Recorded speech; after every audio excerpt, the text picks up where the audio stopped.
Meninos e meninas, sejam muito bem-vindos, sejam muito bem-vindas. Meu nome é Lenina Mattioli, mas pode me chamar de Lelê, e esse é o Lelê Pod, conversas não aleatórias com gente inteligente. Antes de começar, eu tenho que agradecer a La Carola pelos lookinhos maravilhosos da segunda temporada. Muito obrigada e espero que vocês estejam gostando. E hoje eu estou com ele, que chegou no topo do mundo. Ele escalou os 8.848 metros do Everest. Cristiano Miller, muito obrigada por ter aceito o meu convite. Tudo bem, Lelina? Eu que Tudo agradeço jóia? o convite e a oportunidade de estar aqui contigo hoje. E se apresente. Sim, bom, eu sou o Cristiano, né? Tenho 44 anos, sou executivo de uma multinacional no segmento de energia e sou também alpinista profissional, né? Essa história, na verdade, teve toda uma trajetória. Em determinado momento da minha vida, eu decidi empreender em um projeto que eu denominei No Topo do Mundo, através do qual eu me tornei o 16º brasileiro a chegar ao topo do Everest, a montanha mais alta do nosso planeta, com 8.848 metros de altitude. E me conte, assim, você acordou um dia e falou, eu vou escalar o Everest, foi isso? Não, na verdade, essa história aconteceu meio por acaso, né?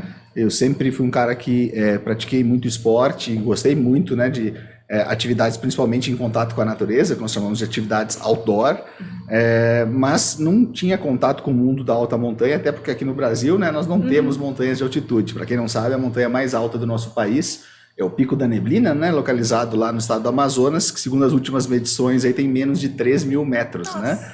Comparados com os 8.800 do Everest, realmente nós estamos falando de montanhas bastante baixas, né? Por outro lado, durante a minha trajetória profissional, eu tive a oportunidade de morar em países como a Venezuela, por exemplo, e por lá passa a Cordilheira dos Andes, né? Eles têm montanhas de 4.000 até 5.000 metros de altitude, e aí eu fui apresentado para o mundo da alta montanha, digamos assim. Claro, inicialmente era um hobby, né? Não tinha maiores expectativas em relação a isso, mas fui tomando gosto pela atividade, fui me propondo a desafios mais sérios, né? Até que em 2014, depois de mais ou menos uns 2 anos praticando, né, o montanhismo de altitude, fazendo cursos de escalada em rocha, cursos de escalada em neve e gelo, eu me dispus a um desafio mais sério, que foi de escalar o Monte Aconcagua, né? Para quem não sabe, o Aconcagua, localizado na Argentina, é a montanha mais alta das Américas, com quase 7.000 metros de altitude, e ele é também a montanha mais alta do mundo fora da Ásia. Né? Ah, legal. E ter conseguido chegar ao topo do Aconcagua me fez pela primeira vez cogitar a possibilidade de escalar o Everest. Isso foi em 2014. Em 2014, janeiro de 2014. Antes nunca tinha pensado. Realmente não, né? E aí, eu disse, puxa, se eu conseguir chegar ao topo da montanha mais alta do mundo fora da Ásia, que é o Aconcagua, por que não algum dia tentar chegar ao topo da montanha mais alta de todo o planeta, né? Mas realmente naquela ocasião isso ainda era um sonho, que definitivamente não tinha data para acontecer. Mas foi quando você estava lá em cima que você pensou? Ou depois, assim, depois desceu e... Depois de ter retornado da Aconcagua, eu disse, puxa vida, né? Realmente realizei algo grandioso. E, assim, a questão de escalar o Everest também, como ela surgiu, né? Eu costumo dizer, primeiro, o motivo pelo qual eu escalo montanhas, né? Realmente, estar na natureza, e principalmente as montanhas, é algo que me proporciona uma conexão muito grande comigo mesmo e até com Deus. As montanhas, para mim, têm essa questão espiritual também. E também sempre fui um cara muito movido a desafios, em tudo que eu me propus a fazer na minha vida, seja na vida profissional, né? Enfim. E aí, realmente, né, adquirir essa paixão pelo montanhismo e realmente ter a possibilidade de escalar a montanha mais alta do mundo, ou seja, a paixão pelas montanhas associada ao desafio foi o que me fez, por fim, tomar a decisão de escalar o Everest. Aí, do dia que você tomou essa decisão até o dia de você chegar no topo do Everest, quanto tempo que passou isso? A gente está falando, então, de janeiro de 2014 até maio de 2016. A gente está falando de pelo menos 2 anos aí de... E alguns E aí, meses, sim, né? exatamente. Como eu costumo dizer, o sonho se transformou em um projeto, né?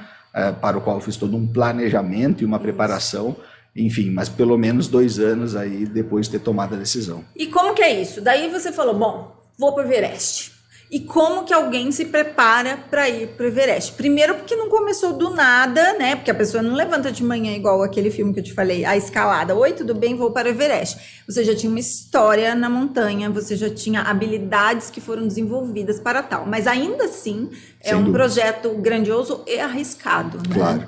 Porque envolve uma série de coisas, inclusive risco para a vida, Sem né? dúvidas, exatamente. E aí, como que foi? Você Bom, falou, eu vou. Sim, a questão, ela não é só em termos de preparação, como eu costumo dizer, física, técnica, mental e até espiritual, mas também no âmbito financeiro, né? Sim, é caríssimo, Exatamente, né? uma expedição ao Everest gira em torno, né? Claro, tem os mais variáveis níveis de serviço, às vezes umas mais caras, outras mais econômicas, mas em média a gente pode falar em torno de $60 mil, né? 60 Que é mil alguém dólares. precisa investir para realizar uma expedição ao Everest, né? No meu caso, eu naquela ocasião era um alpinista, digamos assim, de nível intermediário, ainda Sim, que a com alguns... Concagua já te classificava como Perfeito. alguém Exato. apto, né?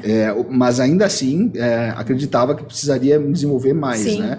Então aí, inclusive, eu decidi tirar um ano sabático da empresa na qual eu trabalhava, porque tem a questão do dinheiro, a questão do tempo disponível, né? A minha expedição ao Everest levou 74 dias, né? Sem falar do período de preparação. Eu tirei um ano sabático para realizar, além da expedição ao Everest, antes dela, 4 expedições preparatórias, né? E eu até te perguntar uma Claro. coisa, porque daí as pessoas podem estar pensando assim, por exemplo, a Concagua quase 7 mil, Everest 8 mil e pouco. Cada centímetro na montanha é pesado, Sim, né? Cada exato. centímetro que você sobe ali, Sim. né? Então, assim, 1 quilômetro pode parecer pouco, mas é muito, né? Sim, exatamente. Acima dos 8 mil metros, por exemplo, né, o nosso pace, nosso ritmo de escalada ou de caminhada, ele é mais ou menos assim, né? Um passo, né, a gente para, 3 respirações. Outro passo, 3 respirações, né? Então, Quanto que realmente, dá esse pace? olha, eu nunca medi, né, na verdade, a questão ali do quilômetros por minuto, né? Mas eu acredito que deve ser algo bastante lento.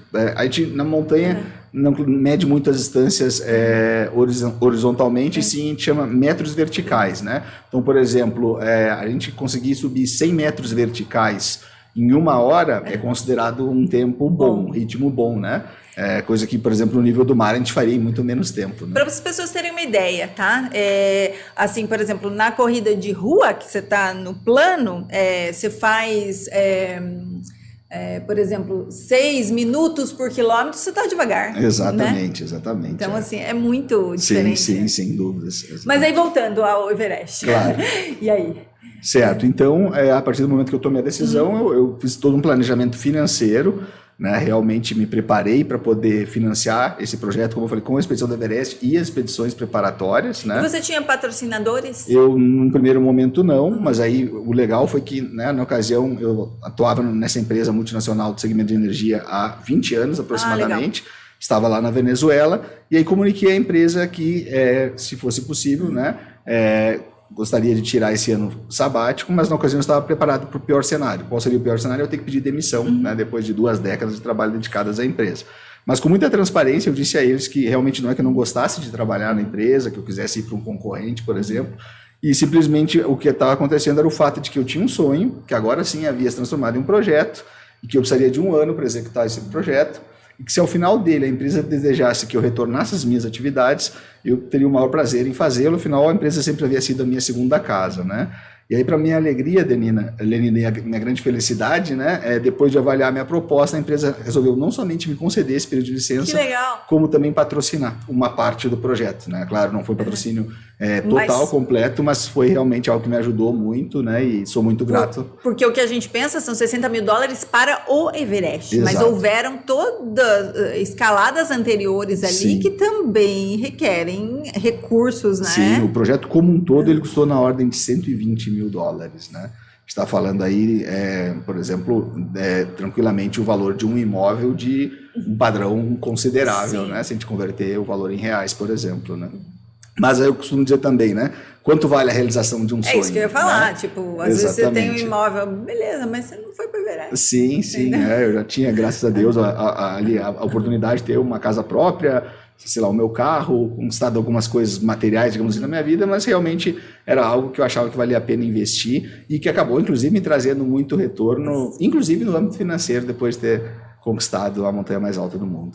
Aí, você conseguiu um afastamento do trabalho, uma parte do patrocínio, e como é que começou a preparação? Certo.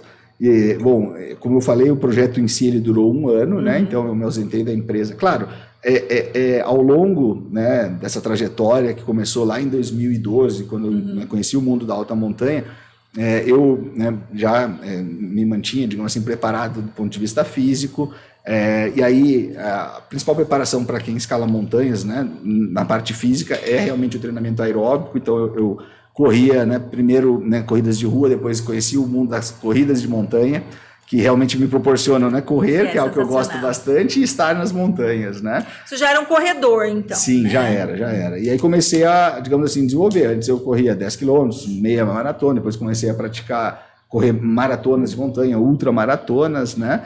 Isso na parte física. Na parte você já técnica, morava onde você mora? Não. Você na ocasião eu estava baseado na Venezuela, né? Por conta do meu trabalho, e legal que lá na Venezuela, em Caracas, tem uma montanha, o Ávila, né, que tem várias trilhas, várias oportunidades ali com picos até de 2.700 metros de altitude, então realmente tem a possibilidade de a gente treinar bastante, né? E aí ao longo desse ano, sim, né, fui realizando outras expedições, né, cada uma delas, dessas 4 expedições preparatórias que eu fiz, foi escolhida com características que eu sabia que seriam importantes na minha expedição ao Everest. Por exemplo, a primeira expedição preparatória foi uma expedição ao Monte Denali, né, localizado lá na Alasca.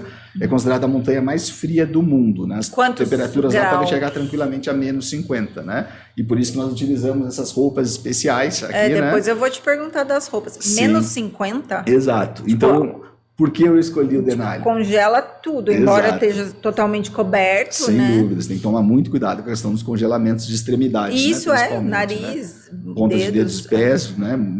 Os pés que estão muito em contato com a neve, né? E aí acaba subindo mais, tem que ter muito isolamento, né? E como tu sabes, o nosso corpo ele é sábio, né? Ele protege os órgãos vitais, né? Coração, cérebro, e aí o sangue, né? Acaba circulando menos justamente nas extremidades, e por isso que ocorrem os congelamentos e as amputações, né? E em temperaturas muito menos árduas, vamos dizer assim. A gente vê corredores de montanha que fazem corridas nos extremos ali, que às vezes acabam ficando em situações bem difíceis. E nem é uma grande escalada. Exato, Então o Denali, que foi a primeira expedição preparatória, foi escolhido justamente com essa finalidade. Por se eu conseguir suportar as temperaturas lá do Denali, eu vou ter mais facilidade de suportar as temperaturas no Everest. E até então você nunca tinha suportado uma temperatura tão baixa? Não, realmente...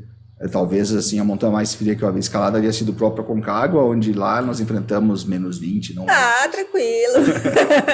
Mas me fala uma coisa, como é suportar temperaturas tão baixas? Porque assim, esse ar-condicionado já me incomoda. Sim, aí varia muito de pessoa para pessoa, né? Eu realmente fui um cara sempre muito resistente ao frio. Sou gaúcho do interior do Rio Grande do Sul. Né? Você já vem de uma genética resistente ao frio. Sim. Embora, como eu falei, se for avaliar, a minha mãe e a minha irmã são de lá, do mesmo lugar que eu, e são bastante friorentas, né? Como a gente costuma dizer. Para mulheres é mais difícil, né? Sem dúvida. E tem uma coisa que eu vou te perguntar, que em algum momento aqui a gente vai falar da questão da composição física, mas, por exemplo, você tem que ganhar músculos, né? Mas não pode perder muita gordura também, porque isso vai ser muito importante na questão da manutenção da temperatura. Correto. Se a pessoa for muito musculosa, ela corre muito bem montanha, mas com a temperatura boa ali, porque quando começa a cair a temperatura, um pouquinho de gordura é muito importante, né? Sem dúvida. Tem pessoas com uma baixa porcentagem de gordura corporal acabam sofrendo mais com frio do que outras que Tudo importa, na verdade, quando você vai para uma coisa tão extrema que é a escalada do Everest, né? Porque qualquer erro ali pode ser fatal, né?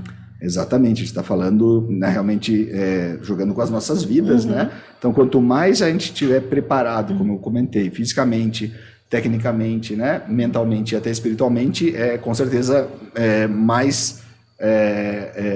ou menos riscos nós iremos nos expor, né, num desafio como esse que tem inclusive uma porcentagem, né, lá no Everest, para cada 16 pessoas que chegam ao cume, uma acaba não voltando, né, uma acaba falecendo na tentativa de escalar a montanha. Então realmente as estatísticas lá nos fazem ter noção, né, do risco associado ao desafio que a gente está querendo enfrentar. Mas e aí, como foi menos 50 no Denali? Sim. Bom, foi um desastre. E por que eu digo desastre? Porque nessa primeira expedição preparatória eu não consegui chegar ao topo da montanha. Entendi. Né? Legal a gente contar essas coisas para a pessoa ver, falar assim, oi, vou pro Everest. Sim. E foi um choque, digamos assim, de realidade, de frustração, né? Aí a gente teve falhas. Eu tenho, inclusive, além da minha palestra na qual eu conto essa trajetória do Everest, eu tenho uma outra palestra na qual eu conto a história do Denali, né? Porque nessa primeira expedição Tudo que podia dar errado, deu errado. Nós tivemos falhas de planejamento, falhas de execução como equipe, eu individualmente também, e isso não foi realmente um sucesso maior porque nós conseguimos voltar vivos, né? Quantas pessoas eram nessa expedição? Nós tínhamos 4, eu fui com 3 colegas, né? Um outro brasileiro, 2 alpinistas de Malta. Alpinistas também. Alpinistas, exatamente. Foi uma expedição independente, nós somos 100 guias, né? E realmente não conseguimos chegar ao cume e o legal, né, que eu comentei aqui a história, inclusive, que eu conto nessa outra palestra, que depois de ter escalado o Everest em 2016, um ano, né, depois, em 2017, eu retornei lá no Denali. E aí sim, utilizando todo o aprendizado, porque é isso, né, Lelina? Quando algo não vai bem numa determinada etapa da nossa vida, de um projeto, o que quer que seja, né, é importante a gente registrar, né, o que nós chamamos de lições aprendidas e utilizar esse aprendizado de forma inteligente para fazer melhor numa próxima etapa, numa próxima oportunidade. Né? Lá em 2017 eu voltei lá no Denali e aí sim consegui chegar ao topo, né, justamente corrigindo as falhas que eu havia cometido na expedição anterior, por isso até que a minha palestra se chama Denali, do fracasso à glória no topo da América do Norte, né? Porque ela é a montanha mais alta da América do Norte. E a nossa vida é feita de insucessos também, né? Mas o insucesso é muito importante, porque se você não tivesse falhado, talvez você falhasse lá no Everest, né? Exatamente, bem colocado. Porque assim, não falha, nossa, foi tudo perfeito. Peraí, mas será que não está escapando nada? Sim. Entendeu? Porque assim, é natural que no começo de um projeto desse tamanho, hajam falhas no começo. Talvez, assim, no meu modo de entender. Não teve falha aqui? Cara, foi mal planejado. Não estamos considerando todas as hipóteses que o negócio vai dar ruim. Sim. Né? Sim. Eu vejo assim. Exatamente. Eu costumo dizer que tempo, né, consumido no planejamento não é tempo gasto, né? Não é tempo desperdiçado, é sim tempo investido. Quanto mais nós planejarmos qualquer coisa, mais fácil vai ser a nossa execução. Por outro lado, também já aprendi, né, na vida que não existe projeto que seja executado 100% conforme planejado, né? Adversidades, situações inesperadas vão sempre ocorrer. Também cabe a nós aí nos reinventarmos, né, para podermos justamente entregar os resultados com os quais nós havíamos nos comprometido, né? Deixa eu entender um negócio. Você falou assim, nós fomos sem guia. Como que faz para vocês, lembrando, né, assim, que a gente fala para pessoas diversas, lembrando que eles são alpinistas experientes, né? Não Sim. É sem guia, vou subir a montanha, entrar, mato adentro, neve adentro, não é isso. Vocês foram sem guia, né? O que é o plano? Vocês estudam o percurso no Google Maps e aí pega um GPS, pega como é isso? É uma Certo. bússola? Sim. Tipo... Bom, essa expedição que nós fomos sem guia, né, no caso do Denali, ela foi planejada da seguinte forma, e é mais ou menos a mesma forma como eu planejo cada expedição que eu vou de forma independente. No Everest, por exemplo, eu contratei uma agência, né, um guia, Sherpas, enfim, toda uma estrutura logística. Mas lá no Denali, hoje em dia, né, a internet principalmente facilita muito a nossa vida nesse aspecto. Tem muita informação disponível, né? Qual é a rota de escalada na montanha, mapas, vídeos que a gente pode assistir, né? Lá o Denali está localizado num parque nacional também. Deixa eu te perguntar uma outra coisa. Essas montanhas, eu vou fazer várias perguntas assim, totalmente leigas. Essas montanhas, elas têm trilhas? Não. Você entra... O Denali tem uma particularidade bastante interessante. Ele é talvez uma das montanhas, sem dúvida alguma, mais remota que eu já escalei e uma das mais remotas do mundo. Ele está localizado num lugar, né, que o acesso até lá não existe por estrada, né? Na verdade, nós tomamos um voo, um avião, né, em Talkeetna, um teco-teco daqueles, né? E o avião, ele aterrissa sobre um glaciar, que é o campo base da montanha. Inclusive, ele é dotado, né, o trem de pouso dele é dotado de esquis, né? Quem não sabe o que é um glaciar, gente, é gelo. Uma geleira, exatamente. Simplesmente gelo. Isso, né? isso. Olha que fácil. Isso. Aí ele nos deixa ali, o avião nos deixa ali, e normalmente uma expedição ao Denali leva algo em torno de 15 dias, 2 semanas, e ele vem nos buscar 2 semanas depois. Claro, a gente mantém uma comunicação pelo rádio, né? Então, essa é a forma como a gente chega até a montanha, né? Através do avião que nos deixa lá, né? E aí, tipo, vocês levam bússola, GPS, tudo que está disponível, e um mapa impresso. Sim, exatamente. Plastificado para não molhar. Isso, e o Denali está localizado no Parque Nacional, né? Parque Nacional do Denali se chama. Então lá a gente consegue também ter contato com, eles chamam de Rangers, né? Que são os guarda-parques. E através deles a gente pega, por exemplo, previsão meteorológica, né? Que é muito importante na montanha, né? Exatamente, a trilha ela é marcada, relativamente marcada, eles têm umas bandeirinhas que são cravadas na neve. Igual corrida de montanha, tem o xizinho lá na árvore para você saber para que lado você vai. Boa comparação, perfeito. Ah, legal. E aí, daí você escalou, deu tudo errado, e o que foi esse tudo? Porque realmente eu me lembro que, bom, primeiro, como eu falei em termos de planejamento, O Denali e a maior parte das montanhas de altitude, elas têm uma época do ano na qual elas podem ser escaladas, né? Lá no Denali se escala a montanha no verão, porque ela já é fria o suficiente, né? 50 graus. A gente não precisa escalar no inverno, né? Então, o clima no verão ele é mais estável. E o verão, lá no hemisfério norte, a gente está falando de junho a agosto, mais ou menos. Na verdade, a temporada lá termina no final de julho, né? E o que aconteceu? Um dos membros da expedição, né, que tinha ficado encarregado de solicitar a licença, porque precisa de uma licença do Parque Nacional para escalar, essa licença deve ser solicitada com 60 dias de antecedência. E ele não sabia, nem nós, desse requerimento. E aí, 3 semanas, ou um mês mais ou menos antes da gente viajar, ele entrou, né, com a solicitação para nós escalarmos a montanha, e o pessoal do Parque Nacional disse, olha, vocês podem escalar a montanha, só que vocês vão ter que esperar 60 dias a partir de agora, né? A gente teve que trocar passagens, foi realmente um... Já deu um estresse. Exatamente. Primeiro nessa questão do estresse e depois que a gente chegou lá no final da temporada, né? E aí pegamos a previsão meteorológica, né? E teria mais uma, a gente chama de janela, né, de bom tempo, que nos permitiria subir a montanha. E o Denali, por ser um lugar remoto, como eu comentei, nós não contamos com carregadores, com Sherpas. A gente tem que carregar todo mundo, né, em torno de 50 quilos. A gente leva uma mochila que pesa em torno de 20 quilos, e a gente puxa um trenó, né, com 30 quilos mais ou menos. Isso que eu ia perguntar, aonde vai tudo isso? Exato, a gente puxa um trenó amarrado à cintura, né? Que fácil. E aí nós realizamos o que nós chamamos de porteios, né? A gente, por exemplo, sobe até o acampamento superior, deixa lá combustível, algo de comida, alguns mantimentos, né? E depois retorna para dormir na base, né?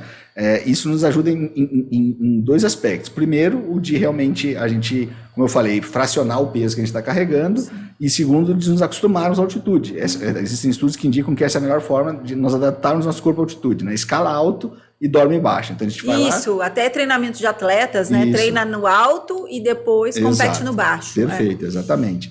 E aí o que aconteceu? Por nós chegarmos lá no final da temporada e, né, obtemos a informação de que teríamos somente alguns dias para chegar até o cume e retornar, a gente pulou essas etapas de aclimatação. A gente subiu para o acampamento 1 carregando 50 quilos e ficamos lá, e de lá subimos para o acampamento 2, né? Então, quando nós chegamos no último acampamento, né, porque de lá a gente já parte para o ataque ao cume, dos 4 membros da expedição, 2 simplesmente nem foram para o cume, né? Ficaram na barraca, estavam completamente exaustos. Eu fiz uma tentativa junto com outro colega, estava um pouco também mais forte, mas depois de 3 horas de escalada, de um total de 11 que leva a subir até o cume e retornar, a gente acabou dando meia volta porque a gente estava completamente exausto, mal aclimatado, né? O detalhe é assim, Sim. Eu fico pensando sempre 3 horas de escalada e você está completamente exausto, você tem que voltar 3 horas. Sim. E assim, voltar 3 horas não é simplesmente, não dá para sentar lá e esperar descansar um pouco. Não existe essa possibilidade, não, né? Não. Porque você está assim, à mercê da neve, do Sim. frio, do vento, da avalanche. É isso, né? Perfeito.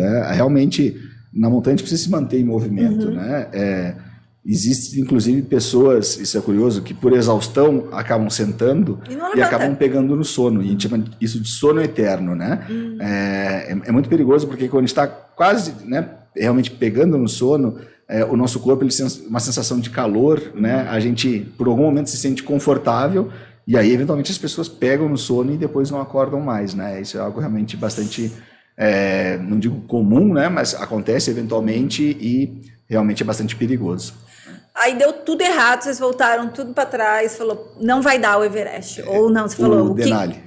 Não, então, mas daí não vai dar lá para eu ir para o Everest. Claro. Né? Sim, ficou uma frustração muito grande. Logo na primeira expedição preparatória, não consegui. Mas você chegou a pensar nisso? Falou assim, não vai dar para eu ir para o Everest, deu tudo errado. Não cheguei a duvidar das minhas capacidades, mas, bom, aí eu ainda tinha talvez aí uns 10 meses, né, até chegar à expedição do Everest propriamente dita, e eu disse a mim, poxa, eu tenho um longo trabalho pela frente, eu preciso aprender com esses erros que eu cometi e preciso amadurecer, né, daqui até a expedição do Everest para conseguir ter sucesso lá, né.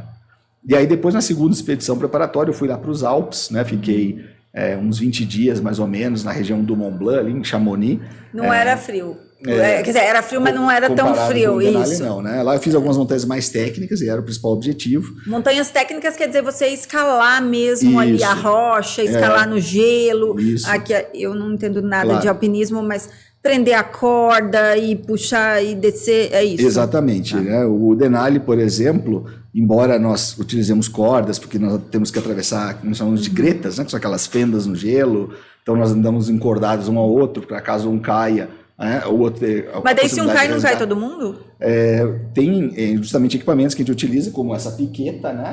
Que a gente tem, e aí é importante ter a técnica também, né? A gente, por exemplo, crava a piqueta na neve para realmente deter a nossa queda, digamos assim. Ainda tem que ter essa agilidade, Exato. Você tem que treinar isso antes, porque na hora, se você nunca fez, vai ficar mais difícil, Perfeito, né? Realmente é um lugar que o improviso pode custar a nossa vida, né? Então, e aí lá na França, né, lá nos Alpes, sim, eu fiz o Mont Blanc, eu já havia escalado o Mont Blanc em 2013. Em grupo também, da mesma maneira. Com um colega francês, uma expedição independente, exatamente. Mas nessa segunda expedição, lá em 2015, na expedição preparatória, depois do Denali, aí eu me dispus a um desafio mais sério, que foi de escalar o Mont Blanc em solitário, como a gente chama, né, ou seja, completamente sozinho, por uma rota diferente daquela que eu havia feito, né, 2 anos antes. E eu dispus esse desafio justamente para, de certa forma, recuperar a minha autoconfiança que havia sido abalada depois do insucesso lá no Denali. Né? E como que é escalar sozinho? Quantos dias sozinho, levando tudo nas costas? Sim, tudo é tudo, até a água que você vai tomar, vamos dizer assim, a cabana que você vai dormir, sim, a barraca, tudo, a barraca, né? Sim, enfim. Sim. Lá nos Alpes, lá na Europa, de uma forma geral, as expedições de alta montanha funcionam um pouco diferente, né? Tá. O pessoal realiza, até inclusive por isso é chamado de estilo alpino, o pessoal leva, digamos assim, os mantimentos básicos, né, para fazer a escalada, mas ela normalmente não leva mais do que 2 dias. A gente sobe da base até o que nós chamamos de um refúgio, né, de montanha, que nos oferece toda a estrutura de jantar, cama. Tá no céu, né? Dorme numa cama, tem gente. Até calefação. No gelo. Sim. E aí na madrugada, né, a gente sobe para o ataque ao cume, e aí retorna para o refúgio e depois já desce da montanha. Então isso aí leva no máximo 3 dias, em termos de peso, em termos de estrutura logística, né? É tranquilo. Aí foi dando tudo certo e chegamos no Everest. Sim. Deu tudo certo, inclusive? Porque tô supondo que deu tudo certo. Sim. Bom, antes da Everest eu ainda tive outras 2 expedições preparatórias. Na terceira delas eu também não consegui chegar ao cume. Foi uma expedição ao Monte Manaslu, localizado lá no Nepal. E é a 8ª montanha mais alta do mundo. Além do Everest, para o pessoal saber, né, existem outras 13 montanhas do mundo com mais de 8.000 metros. Ah, né? legal. Então, um projeto chamado 14 8.000, né? Então, com o Everest são 14, e eu justamente queria saber como seria, né, escalar uma montanha de 8.000 metros. O Manaslu está localizado também lá no Nepal, né? Um país no qual o Everest está localizado. Queria ter um primeiro contato com os Sherpas, com a cultura. E lá a questão foi realmente, Manaslu é uma montanha muito propensa a avalanches, pelo seu relevo, né? E embora as condições climáticas estivessem boas no período da nossa expedição, nas semanas anteriores havia nevado muito, e a montanha estava muito carregada de neve, né? E aí nós avaliamos as condições, o risco de avalanche era eminente. Né? Esse ano, em 2022, teve uma expedição lá no Manaslu que matou 15 pessoas, né? Uma avalanche, melhor dizendo, que soterrou 15 pessoas, né? Então realmente é uma montanha muito perigosa nesse sentido. E aí, como eu costumo dizer, né, nenhum cume de uma montanha justifica a perda de uma vida, né? Jamais, então, nada. Nós realmente acabamos abortando a expedição. De novo, né, Lenina? Ficou a frustração, claro que ficou, mas também ficou um aprendizado muito grande. Mas aí também, assim, não foi basicamente por falta de planejamento, Sim. talvez, pelo clima e tal, mas assim, não foi como na primeira vez, que foram uma série de condições ali, né? Sim. Quando assim, a frustração foi um pouco menor nesse sentido, né? E aí teve a última expedição, uma expedição ao Kilimanjaro, lá na África, que é uma montanha muito bonita e relativamente tranquila do ponto de vista técnico para ser escalada, é uma caminhada, né? E aí sim, né, eu embarquei para o Everest, e lá no Everest tive sim dificuldades. Quantos metros? Ele tem 5.895. Então, na verdade, quando você foi para o Everest, você não tinha subido aos 8.000. Não tinha, porque o Manaslu nós tínhamos que abordar a expedição no acampamento 2, a 6.500 metros. Sequer foi o meu recorde de altitude. Meu recorde de altitude havia sido o Aconcagua, né, com quase 7.000, né? Então, nesse aspecto foi um pouco frustrante, sim. Mas e aí, por exemplo, aí escalou, planejou, reviu todo o planejamento centenas de vezes, provavelmente, sim, né? Você sonhava com assim, como que é mentalmente? Você sonhava, você já tinha visto foto lá de cima da montanha, você pensava, vou estar lá. Como que é o planejamento mental? Certo. Porque assim, enquanto você está ali numa condição muito dura, né?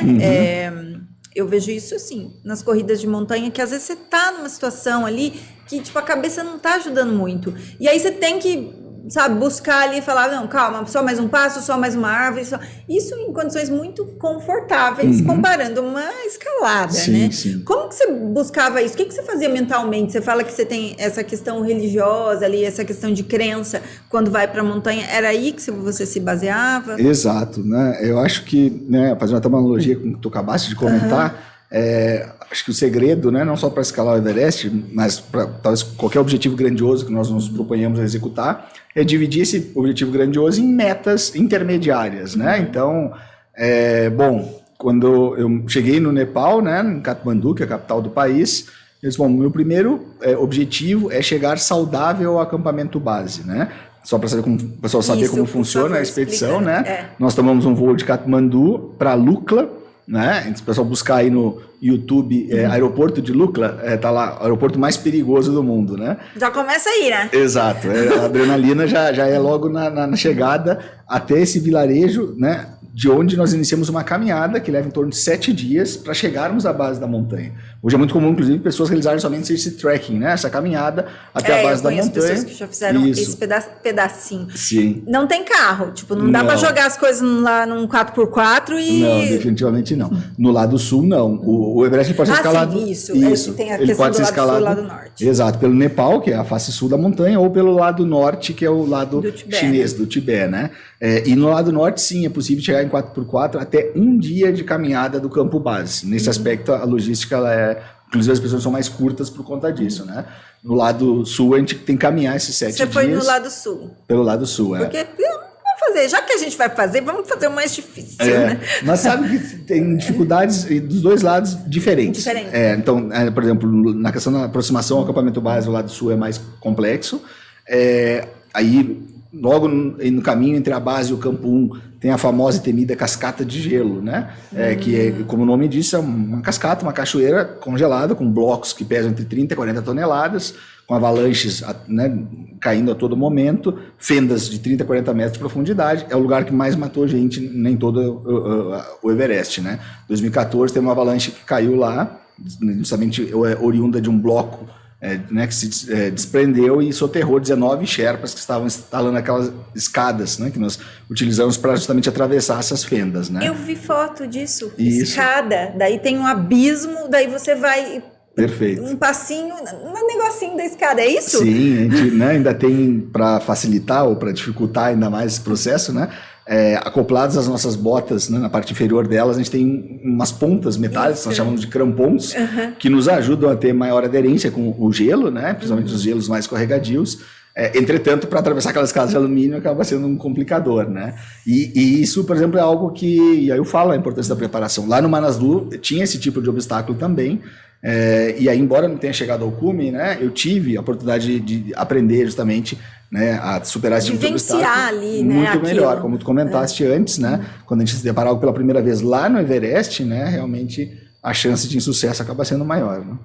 Aí chega no acampamento base. Sim. E o acampamento base é o quê? É um acampamento com barracas? Sim, Sim, ele está a 5.300 metros de altitude, né? Quer dizer, a pessoa ali já é a nota de corte, Sim. né? Porque você já vai 5.300, não é qualquer coisa, Isso. Né? Então o primeiro objetivo, como eu falei, é chegar lá saudável, né? Muitas pessoas ao longo do caminho já sofrem, né, sei lá, um resfriado, uma gripe, ou do mal da montanha, ou a questão da higiene é um pouco complexa nesses lugares, né? Acabam tendo uma infecção estomacal. Isso eu ia te perguntar. Sim. Vocês levam absolutamente toda a comida que vocês vão consumir, ou vocês usam a comida que está lá, compram?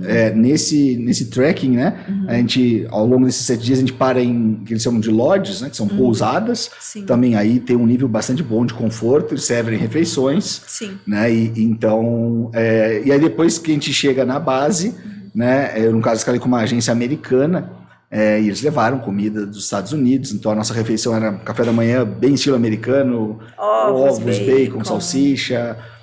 Na montanha, as nossas principais refeições são o café da manhã e a janta, porque durante o dia, normalmente, a gente está escalando, né? Então, e aí quem nos ajuda nesse processo logístico, seja no transporte dos equipamentos, dos alimentos, né?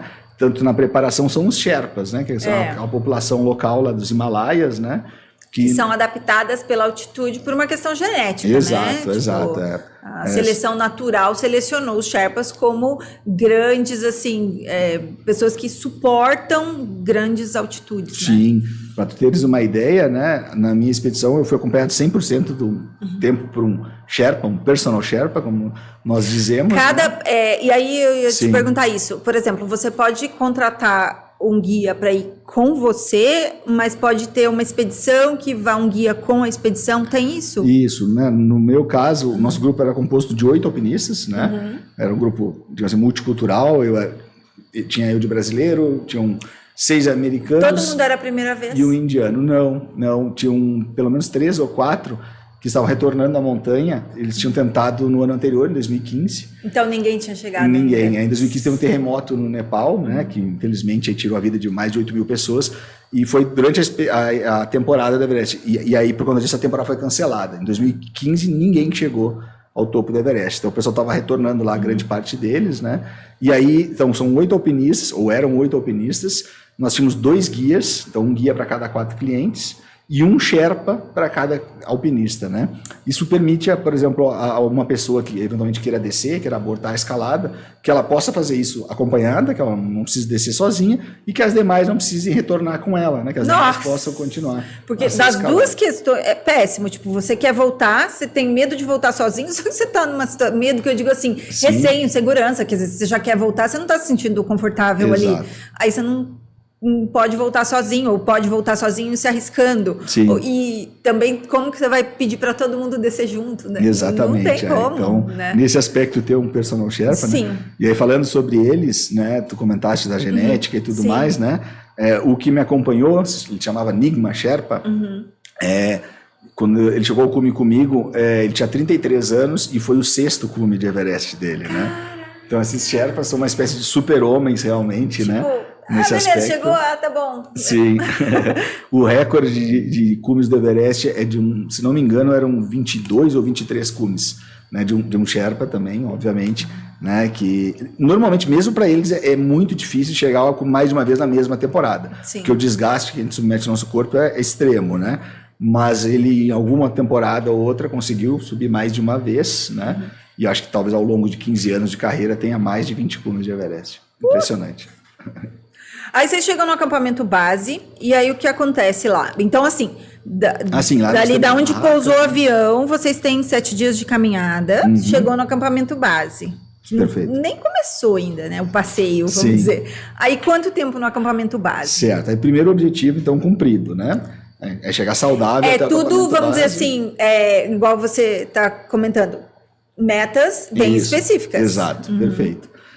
Cheguei lá saudável, forte, né? Porque às vezes a expedição ela é tão curta, as condições não dá tempo de se recuperar. Se a gente sofre uma gripe, né? Ou, como eu falei, uma exposição estomacal, a gente normalmente, após chegar lá, descansa 1 ou 2 dias, né? E tudo depende das condições climáticas. Sim. E aí depois a gente sobe para o acampamento 1. A partir do... é quantos metros? O acampamento 1 ele está a 5.900 metros, mais ou menos. Ele fica base é 5.365. Então você vai e ganha 600 metros verticais. É pouquinho, vai lá, né? Sim, exato. E é justamente, como eu falei, o trecho mais perigoso da montanha. Porque o acampamento 1 ele fica no topo da cascata de gelo. Então a gente tem que atravessar toda a cascata de gelo. Nesse primeiro, que a gente chama de ciclo, né? Ciclo de aclimatação, a gente não chega a dormir no acampamento base. Como eu comentava antes, a melhor forma de adaptar nosso corpo à altitude é escalar alto e dormir baixo. Então a gente chega no acampamento 1, toca o acampamento 1, como a gente chama, e retorna para dormir na base. Descansa 1, 2 dias, volta a subir para o acampamento 1. E isso assim, vocês levam coisas? Sim. O que vocês levam? No Everest, como a gente conta com o apoio dos Sherpas, a gente leva dentro da mochila basicamente o que a gente vai necessitar para comer, né, para se alimentar durante o dia. E eles levam um lanche, água, né? Normalmente uma luva, uma jaqueta. Isso já com essa roupa? Não, essa roupa a gente utiliza somente a partir do acampamento 3, que está a 7.500 metros. Ainda tem a questão da roupa, porque daí vai levando as roupas, Exato, né? Tá. é. Acredite ou não, é possível passar calor no Everest, né? Porque esse equipamento, essa roupa, ela é extremamente quente. É, né? eu toquei, é muito leve, né? Isso. Muito leve. Hoje em né? dia a tecnologia joga a nosso favor, a gente consegue ter materiais bastante leves, mas que aquecem bastante, né? Então, se a gente usasse essa roupa, por exemplo, no acampamento 1, provavelmente a gente passaria calor, exatamente, né? Então, e aí depois do acampamento 1, aí sim, nesse segundo ciclo, a gente dorme à uma noite lá. E ali, quantos graus? No acampamento 1, a gente pode... No acampamento base, durante o dia, com sol, a gente enfrenta temperaturas de 0 grau, né? Já é muito frio. No acampamento 1, a temperatura daí vai caindo. Sempre é frio? Todo ano lá é frio? Exato. É porque você é muito alto, Sim, né? exatamente, pela altitude principalmente, né? E a gente escala o Everest na primavera, né? Por quê? Porque o que determina, além da temperatura, principalmente a questão de precipitações, né? No inverno, além de ser mais frio, também tem no verão tem muita precipitação, chove muito, e aí se transforma em neve na montanha. A montanha extremamente carregada de neve é muito difícil. Muito... Né? E o vento é o fator determinante. Aí, na primavera existe um fenômeno que ocorre lá, isso é algo bem interessante, que os ventos vão para o norte, né? E aí é possível chegar ao topo do Everest nessa época.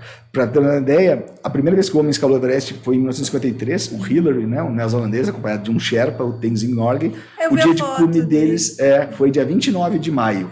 O meu dia de cume, né, estamos falando de 53 para 2016, né, enfim, 60 anos depois, foi no dia 21 de maio. Né? Então, aí, por aí a gente pode concluir que é mais ou menos o mesmo período do ano, historicamente, que é possível escalar o Everest. Porque tem uma coisa que o vento piora muito a sensação térmica. Sim. Então, se está ventando, parece que está mais frio, né? Geralmente vai estar mais frio e parece mais ainda. Exatamente, né? Perfeito. Aí, dormiu na base, sobe de novo, aí sobe mais um pouco. Sobe até o acampamento 2, toca o acampamento 2, retorna para dormir na base, depois sobe até o acampamento 3. Nesses acampamentos, tudo tem caminha, chuveiro, banheiro, comidinha quentinha, é isso? Não, no acampamento base... A gente tem um nível maior de conforto, né? Cada o que é um nível maior de conforto? Certo. Eu imagino que uma pessoa que escalou o Everest tem uma amplitude para dizer o que é conforto, sim, né? Sim. Porque um nível bom de conforto é a cama fofinha, cobertinha, tipo aquecedorzinho. Não é isso? Não, definitivamente não é. Né? Bom, até tem expedições hoje em dia que proporcionam talvez um nível ainda mais elevado de conforto e a custo, né, mais elevado, sem dúvida alguma.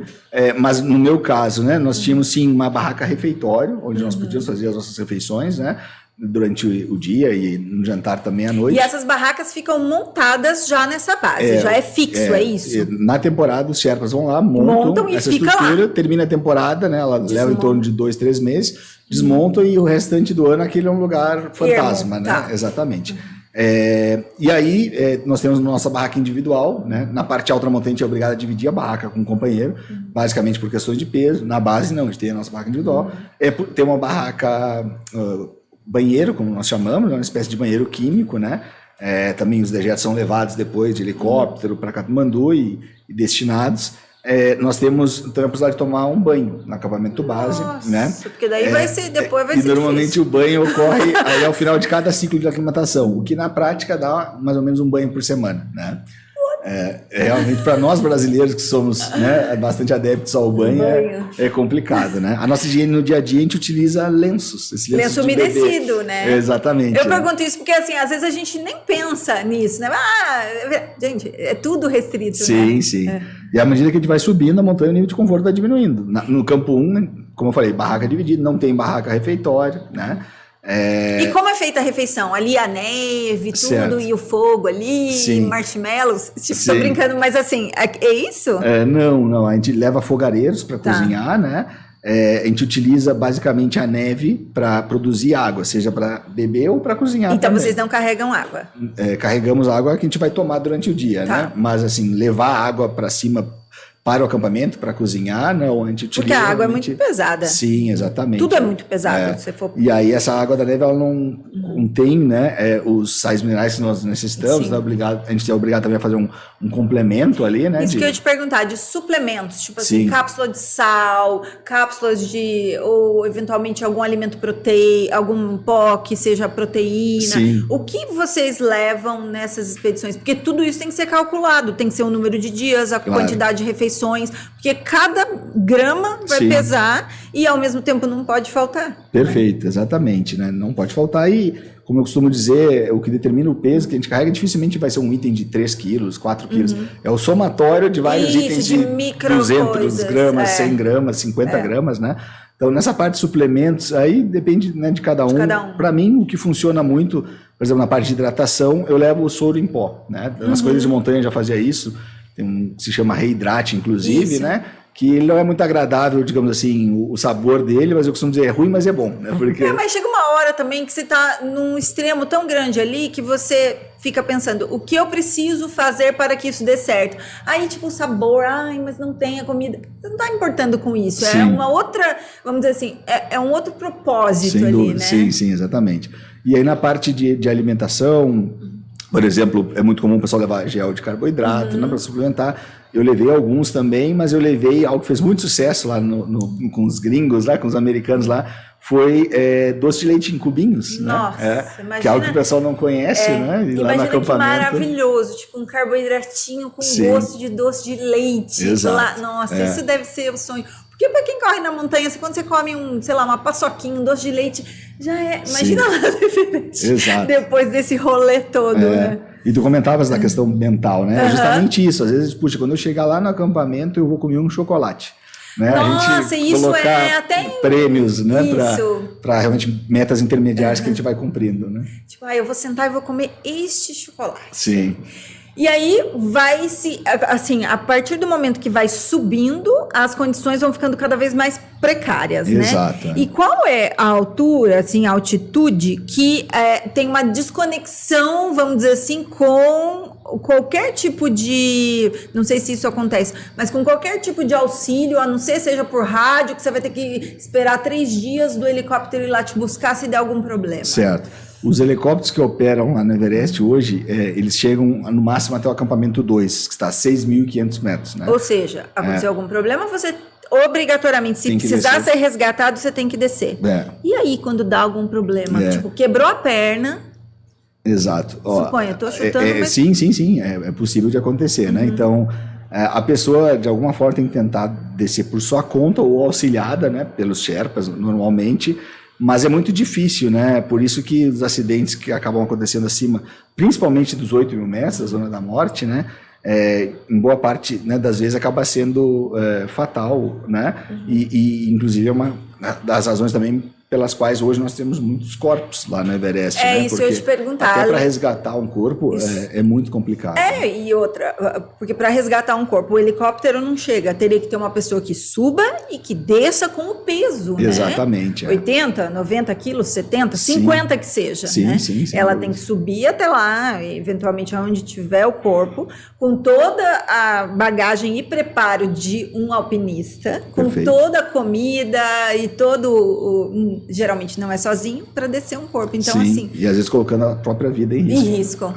E vocês veem pelo caminho esses corpos? Você viu? Sim, foi feita uma espécie de limpeza lá no Everest há alguns anos, há um mutirão para tirar os corpos que existem lá, principalmente da via, né, da rota de escalada.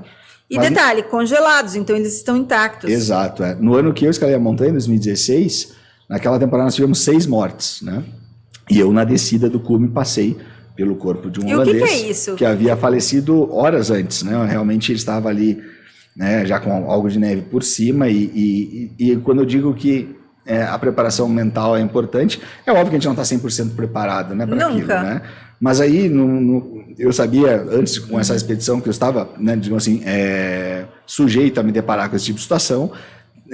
Na hora ali, o que eu pude fazer, e infelizmente não há muito a ser feito, né, foi lamentar pelaquela vida que se perdeu, e por outro lado redobrar a atenção, né, para que aquilo não viesse a acontecer comigo. Mas, puxa, eu vou realmente tomar cuidado, eu já estava na descida, e a maior parte dos acidentes ocorre na descida. Porque a pessoa já está relaxada, Exato. já fui, Às agora... vezes deu tudo de si do ponto de vista físico para chegar lá, né, e aí para descer, como tu comentaste, né, mas relapsa, acaba sofrendo um acidente, né? E até mentalmente, né? A pessoa já cumpriu meu objetivo. Não, seu objetivo é chegar inteiro lá embaixo. Sendo o verdadeiro cume é quando nós chegamos em segurança ao acampamento base, né? E entre chegar ao cume e retornar à base são 3 dias de desescalada, como nós chamamos, né? Então a gente realmente tem uma empreitada, né? Aí vocês vão escalando, passando por todos esses perrengues, vamos dizer assim. E alguém desistiu do grupo de vocês? Sim, no nosso grupo éramos 8, como eu comentei, 5 chegaram ao cume, outros 3 não tiveram a mesma sorte. Né? E esses 3, quando eles desistem, não dá um negócio assim, por mais que você esteja ali, porque tá todo mundo junto, né? E tá junto, cada um por si, mas ao mesmo tempo é um grupo, Sem né? dúvida. Não dá um negócio falando, cara, pode ser eu. Assim, aonde que a cabeça começa a pesar? Tipo, numa maratona, vai ser nos 30 quilômetros. Você vai começar a se questionar lá, falar, cara, o que eu fui me enfiar nessa roubada? Teve isso? Olha, eu diria que sim, eu tive momentos de dificuldades, que eu senti frio, que eu senti saudade da família, que eu senti desgaste físico, né? Mas eu acho que eu sempre procurei perseverar, né? Eu fisicamente me encontrava com 38 anos na melhor forma, né, da minha vida, realmente treinei muito, mentalmente, tu comentaste até a questão espiritual, né, um desafio que eu me dispus aqui no Brasil, antes de ir para o Everest, chegou num determinado momento que eu, já estou preparado fisicamente, tecnicamente, o que eu posso fazer para fortalecer a minha mente e até o meu espírito, né? Eu me dispus a um desafio que foi, né, 20 dias antes de escalar o Everest, de realizar o que nós chamamos aqui no Brasil de Caminho da Fé, né? Legal. Que eu, na verdade, na ocasião, saí de Tambaú, no interior do estado de São Paulo, e cheguei em Aparecida, né? Foram 414 quilômetros que eu percorri em 9 dias, correndo sozinho, né? Se a gente fizer a média aí, dá em torno de 45 quilômetros por dia. Uma maratona e um pouco mais por dia. Exato, né? Durante 9 dias consecutivos. E cheguei lá no dia do meu aniversário, né? Até assim...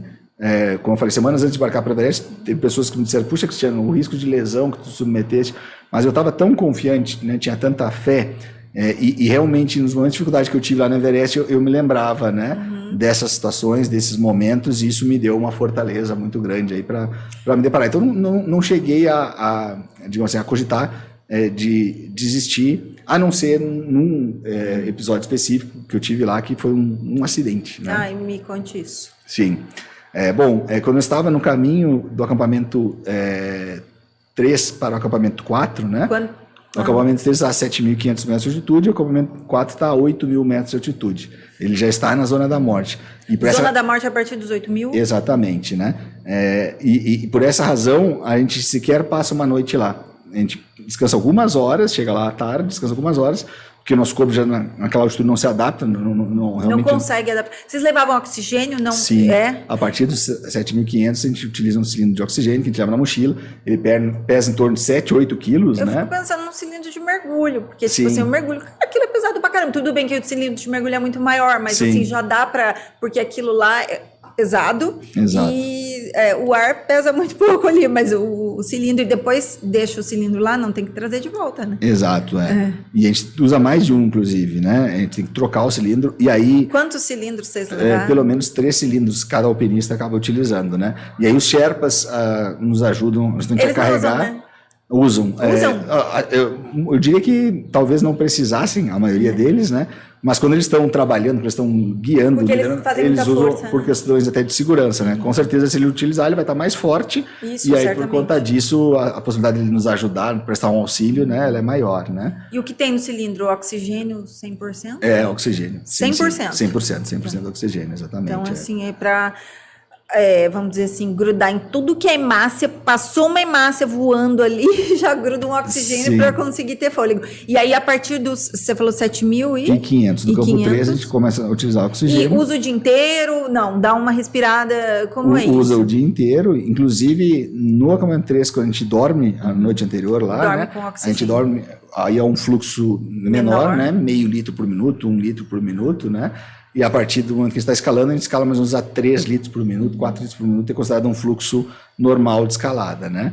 Chegamos no acampamento 4, colocamos oxigênio para dormir também. E qual é a sensação? Porque assim, é muito bom, né? Você tá ali muito cansado, você dá uma respirada, parece que volta à vida, literalmente. Exato, né? E essa questão do conforto, até do calor, né? Sem dúvida alguma, ele ajuda também nessa questão da circulação do sangue, né? A gente sentir menos frio por conta disso, né? E aí, essa roupa, vocês já estão com ela nesse momento? No acampamento 3, exatamente, a gente coloca esse macacão. Que é muito leve, mas ele é com pena de ganso? Pena de ganso, é. E na montanha, né, a gente utiliza basicamente também um sistema de camadas, né? Então a gente utiliza uma primeira pele, que a gente chama, né? Depois uma camada intermediária polar, né? Às vezes até uma outra camada impermeável, né? Anorak, coisa do tipo. E aí por cima realmente esse macacão, né? A gente trabalha com esse sistema de camadas. Aí vocês vão exatamente assim, né? Tipo o macacão e tem uma mochila ali nas costas, a máscara ali. Exato. Tem um óculos, né? Que a gente chama de goggle, que é... Tem uma lanterna. Uma lanterna, né? Vocês escalam à noite? Isso, né? Então, por quê?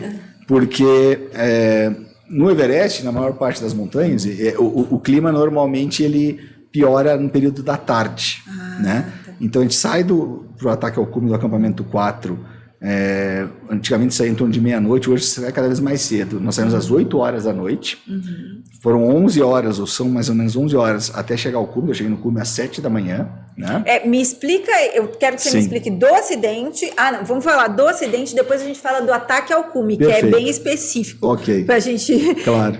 Não, tudo bem. Como que foi o acidente? Certo. Então eu estava no acampamento 3, ou a caminho do acampamento 4, né? Entre 7.500 e 8.000 metros de altitude. Me sentindo extremamente forte, confiante, né? E assim que os acidentes acontecem, né? Inclusive nas nossas casas, nas empresas. Todo lugar. Quando a gente acha que domina, né? Uma atividade. Tá tranquilão. Lá que vai dar ruim. E a gente escala a montanha, ou deveria escalar a montanha, conectado 100% do tempo a uma corda fixa, a uma linha de vida, por 2 pontos, por 2 mosquetões. Então a gente vê aqui que a gente tem um equipamento que a gente chama de arnês, né? Popularmente conhecido como cadeirinha. E a gente tem aqui 2 cordas, né? Essa cadeirinha é o que dá a volta aqui na raiz da coxa, não é isso? Exatamente. Tipo uma cadeirinha mesmo. O pessoal utiliza para escalar rocha isso, mesmo. E aí a gente tem 2 mosquetões que são conectados a essa corda. Que é esse aqui, né? Isso. Gigantesco, porque mosquetão, a gente acha que é aquele negocinho de pendurar. Sim.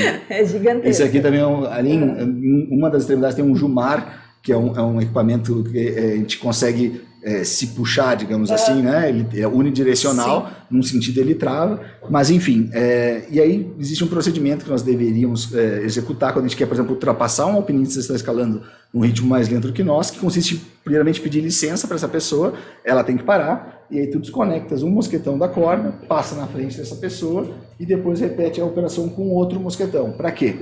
Para garantir que caso tu venhas a escorregar, por exemplo, tu esteja conectado à corda 100% do tempo por pelo menos um mosquetão. E eu naquele momento, né, queria ultrapassar 2 colegas de expedição, né, estavam escalando no ritmo mais lento do que eu, e para ganhar tempo, para não incomodá-los, eu acabei me desconectando com os 2 mosquetões da corda e escorreguei, despenquei 60 metros, né, montanha abaixo, né, uma inclinação de aproximadamente 60 graus, né, bati com a cabeça. A foto que eu tenho no cume do Everest, eu estou com o olho literalmente roxo, né, quebrei o óculos que eu utilizava, esse óculos que eu utilizei no cume, eu levava de reserva dentro da minha mochila, e por um milagre, realmente por muita sorte, né, quando eu estava despencando, havia uma pequena fenda que não era larga o suficiente para que eu caísse dentro dela, mas eu perdi velocidade, né, na queda, ao bater na fenda, e aí justamente utilizando essa piqueta eu consegui, né, deter a minha queda, ficar ali pendurado, e depois os Sherpas vieram me carregar, ou me socorrer, né, jogaram uma corda para que eu retornasse de volta à linha de vida.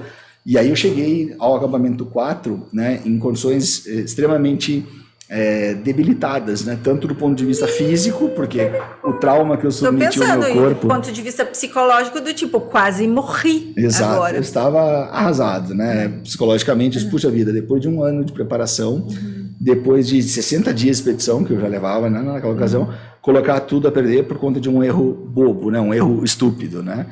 E aí, Lenina, teve uma situação envolvendo o líder da expedição, o Greg, né, que era um americano que coordenava as operações, né, a expedição pelo rádio, através do rádio no acampamento ele não estava base. lá. Ele coordenava do acampamento base. Tinha os 2 guias, como eu comentei, né, mas o líder da expedição ficava, né, era quem mandava, digamos assim, liderava efetivamente a expedição. Ele coordenava tudo através do rádio do acampamento base. E teve uma situação com ele que foi fundamental para eu conseguir superar esse desafio. Qual foi? Né? Quando eu estava na base da montanha, eu pensando comigo mesmo, puxa, nós somos 8 alpinistas sob a liderança do Greg.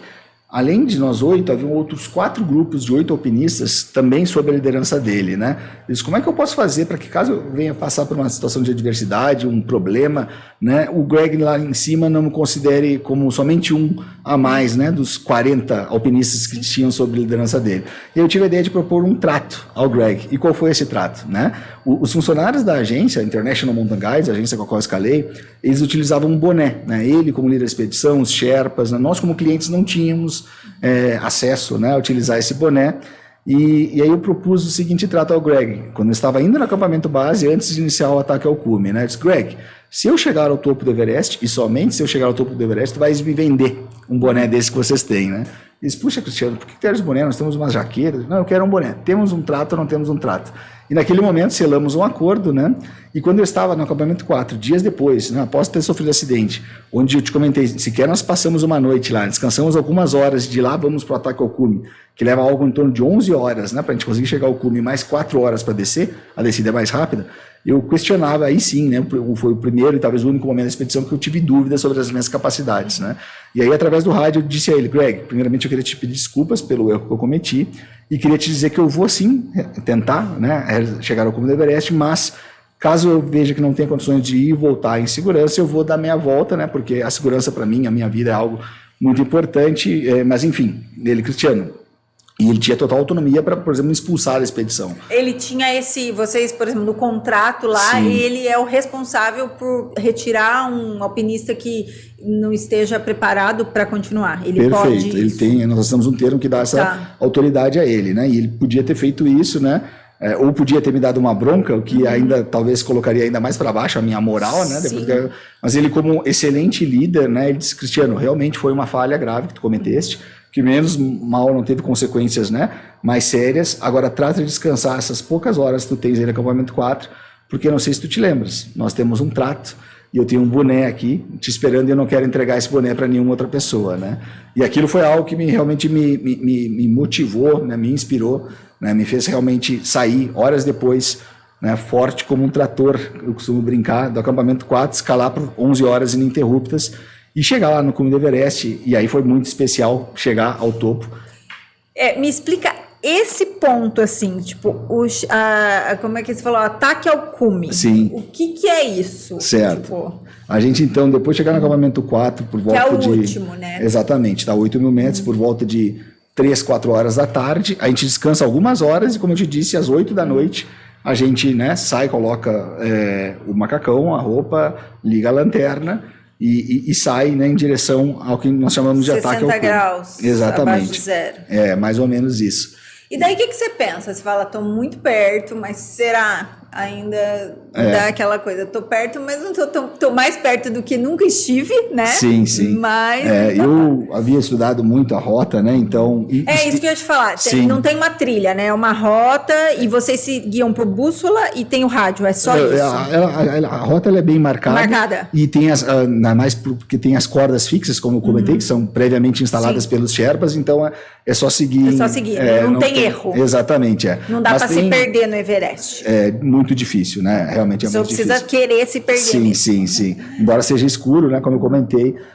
E são lugares, ali entre o acampamento 4 e o cume, tem alguns lugares que são históricos, né? A Balcony é o nosso primeiro ponto de parada, porque, como o nome diz, é uma espécie de balcão, um pequeno platô, onde a gente faz uma pequena parada para tomar água, para comer, né? Dá sede? Sim, a gente se desidrata bastante, né? Porque a desidratação é o primeiro, o que, pelo menos na vida ali cotidiana de corridas e tal, é o que vai fazer você quebrar, geralmente é a desidratação. É verdade, né? é verdade. As pessoas, elas têm muita coisa na suplementação e negligenciam um pouco isso, né? Exato, as pessoas, exatamente, né? Como que eu vou dizer, desprezam ou desconhecem talvez a importância que tem a hidratação, né?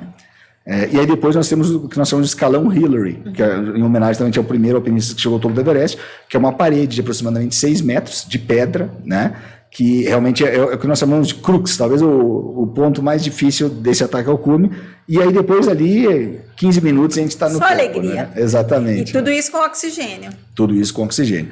E aí a diferença que nós comentávamos, né? São 6 metros de parede vertical que nós temos que nos puxar através dessa corda fixa, e quando a gente chega lá no topo dessa parede, A gente, obviamente, está, digamos assim, cansado, mas com 2 respirações ali, absorvendo oxigênio, a gente já volta ao normal e continua a escalada, né? Então, a questão do oxigênio faz uma diferença brutal. Tem gente que vai sem, não, né? Hoje em dia, não. Sim, tem. Inclusive, a questão do oxigênio suplementar, ela é polêmica. Né? Tem pessoas que dizem que consideram que seria uma espécie de doping, né? A utilização do oxigênio suplementar.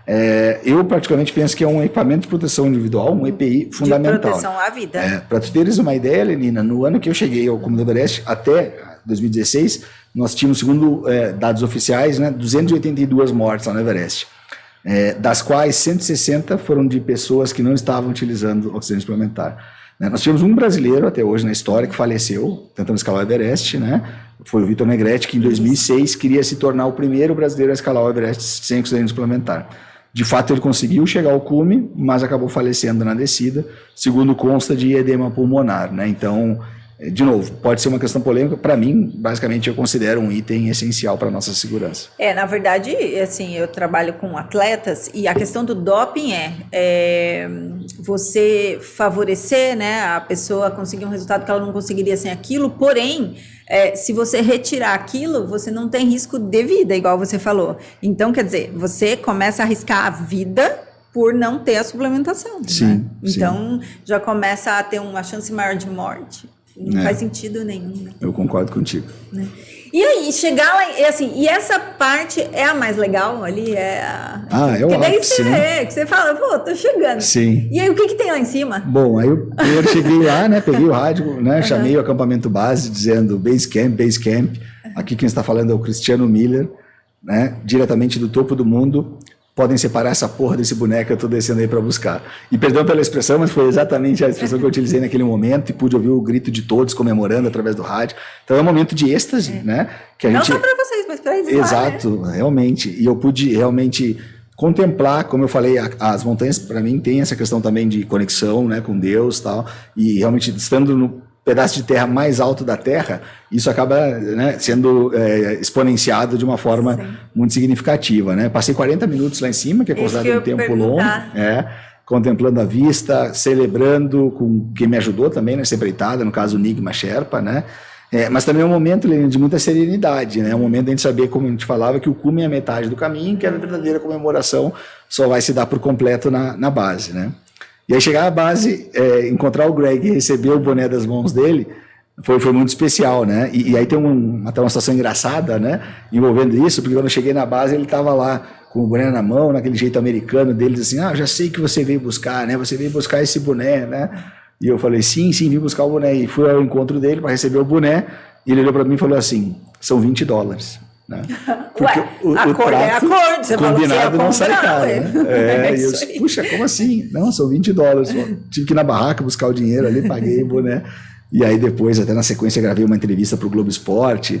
Enfim, aí já a gente entra em contato com a família, né? Avisa que voltou vivo, em segurança. Imagina a família, né? O coração fica apertado, porque daí você não sabe o que vai acontecer. São muitas histórias que se ouvem, né? Sim, exatamente. Como eu falei, né, uma proporção de cada 16 pessoas chegam ao cume, uma não volta, né? É realmente algo que faz o pessoal que fica esperando por nós, né, ficar bastante apreensivo, sem dúvida.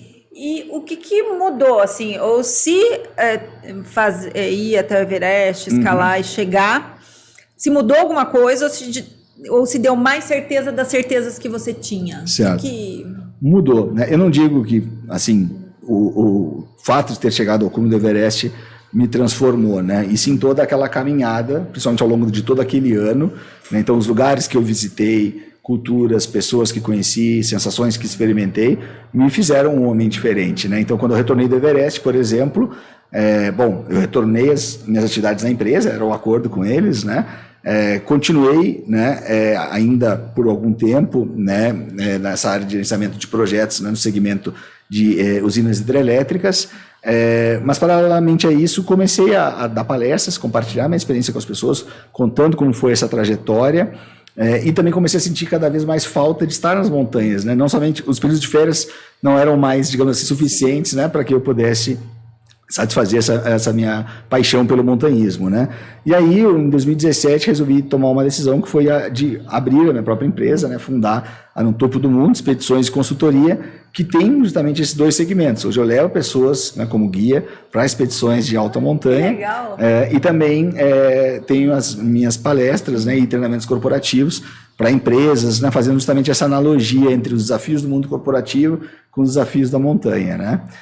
Por conta de pandemia, acabei tendo que me reinventar. Tu podes imaginar, né, Lenina, 2020, na pandemia, eventos corporativos e viagens internacionais, né? Foram dois segmentos muito afetados.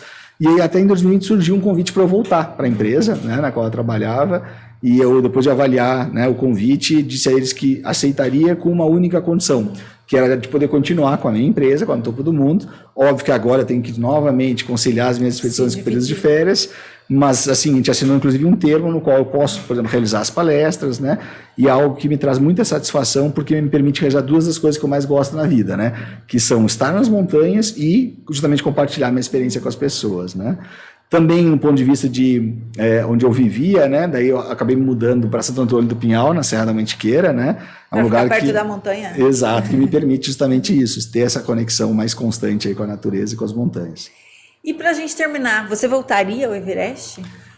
Olha, não é um plano que eu tenho hoje. Tem outras montanhas que eu gostaria de escalar. Por exemplo, tive a oportunidade de retornar ao Denali, que eu não havia conseguido, mas ainda não voltei ao Manaslu, por exemplo. O próprio Matterhorn, né, montanha localizada na Suíça, belíssima, né, que é aquela considerada pirâmide perfeita que inspirou a embalagem de chocolate Toblerone. Eu também, em 2014, estive lá e não consegui chegar ao topo, né, então tenho planos de voltar. Ao Everest, propriamente dito, quem sabe um dia, talvez pelo lado norte, né? Entretanto, necessitaria de novo iniciar um projeto na questão financeira, na questão de preparação, como eu falei, né, nos âmbitos que ela é necessária, né? Quem sabe? Talvez seja um sonho, mas hoje ainda não é um projeto. Cristiano, só tenho a agradecer, essa história é incrível, né? Tirei muitas das dúvidas, né? Não tem nada a ver com aquele filme que eu comentei, né? Sim. É muito mais real aí. E muito obrigada por ter aceito o meu convite, muito obrigada pela presença, muito obrigada por ter trazido a roupa aqui para a gente poder mostrar e compartilhar também. Obrigada. Eu que agradeço, sucesso nas escaladas da vida, quaisquer que sejam os teus Everest, no caso. Né? Muito obrigada. Eu espero que vocês tenham gostado e até a próxima.